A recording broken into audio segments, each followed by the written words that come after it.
There was a fantastic quote at the kind of the rollout of AI. You know, when everyone was trying to sell staff on the use of AI and how useful it would be and how it wouldn't affect our jobs and all of these wonderful things. And the quote came from, I believe, a Polish lady called Joanna Maciejewska. If I'm pronouncing that wrong, I can't help it. I'm not used to pronouncing Polish names in that way. But hey, if I pronounce it right, you can tell me and drop me a like. Um, but the quote was, and it was very famous, it was going around as a meme. I want AI to do my laundry and my dishes so I can do art and writing.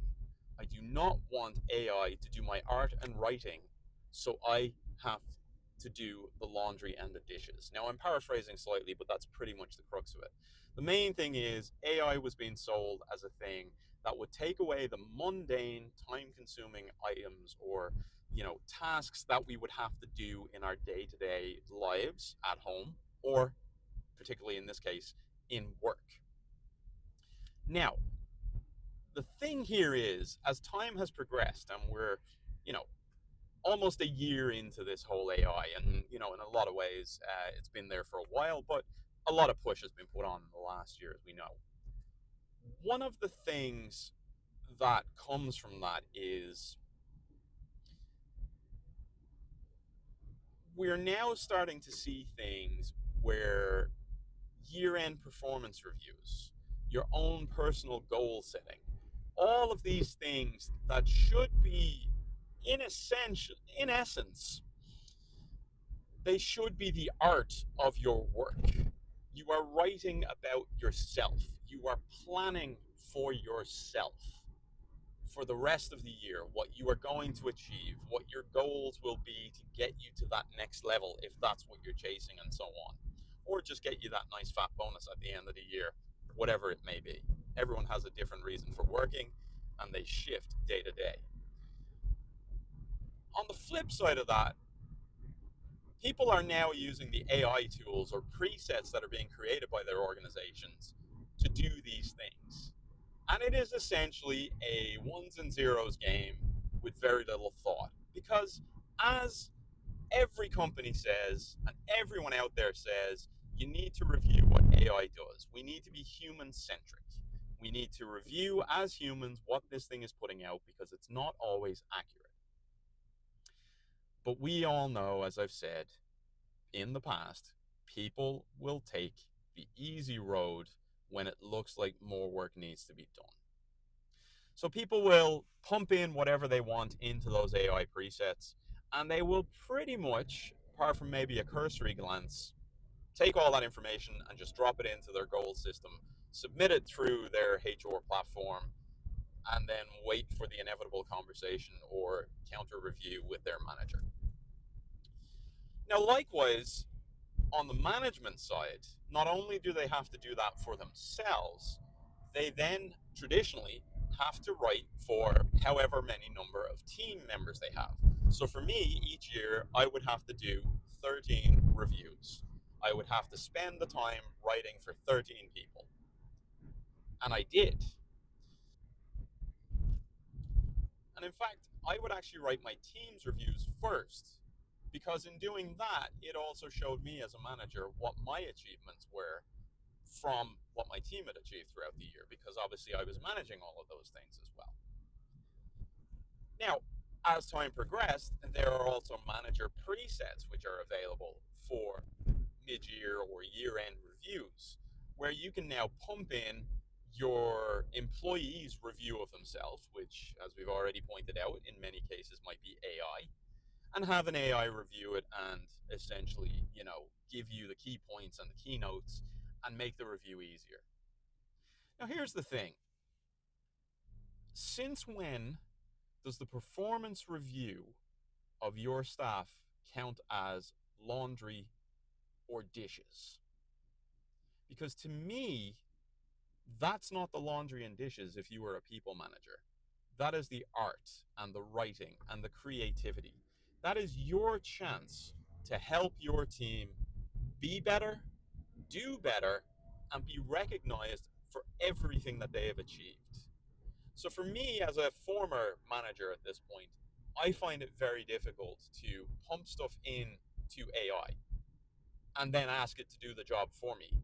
Also knowing that the individuals are essentially using AI, which will take out a lot of humanity that should be in their reviews as well.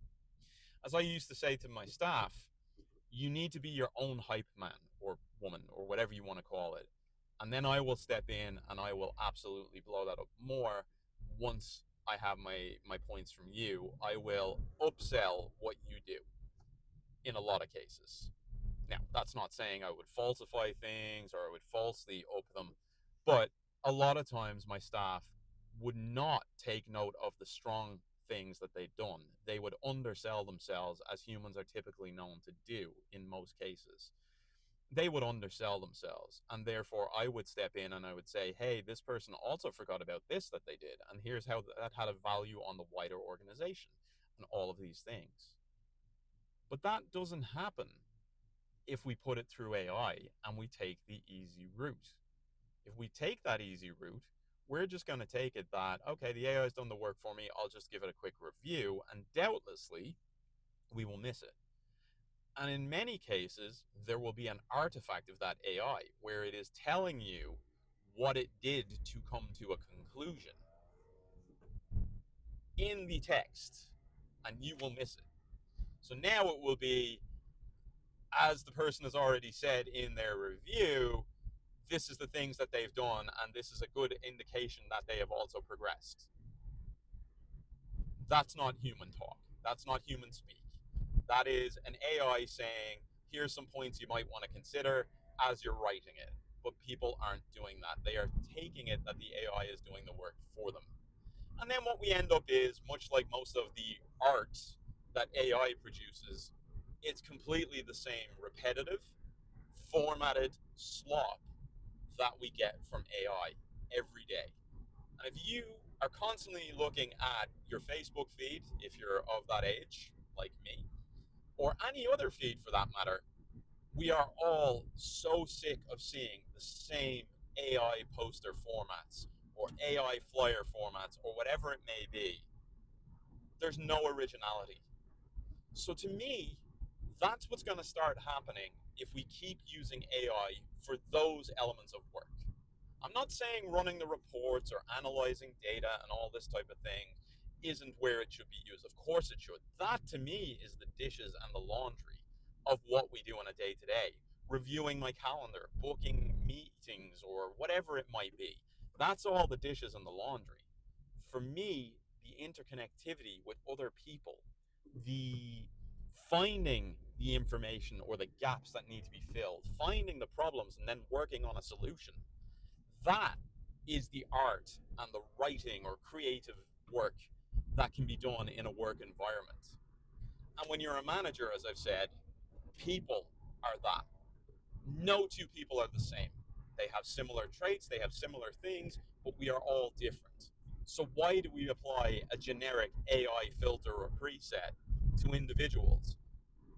Why aren't we giving more time and more creative input into their feedback, into helping them along their journey, their road to their career, whatever it is they want to achieve in life?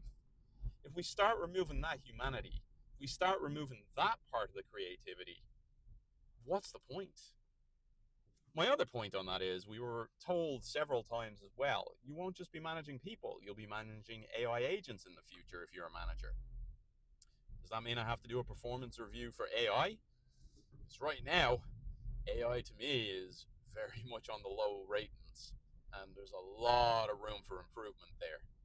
But I'm sure that won't matter, and we won't have to rate that. It'll be my rating if I was a manager managing an AI agent that would be impacted, not the tool, because it's not a real person, right? I'm responsible for that. And there's where the human centricity again comes in, and there's where my job is to review that. So there's a lot of sneaky sleight of hand going on there. But I would implore people, if you're doing something involving humans, if you're reviewing your staff and their performance, please don't treat them like the laundry or the dishes. That's just my thoughts on it. What are your thoughts on this? Have you experienced the same? Let me know. Always happy to hear. And hopefully, if you like this, you'll have subscribed by the end of this video. Also, check out the other video because YouTube will tell you it's the best one based on your algorithm.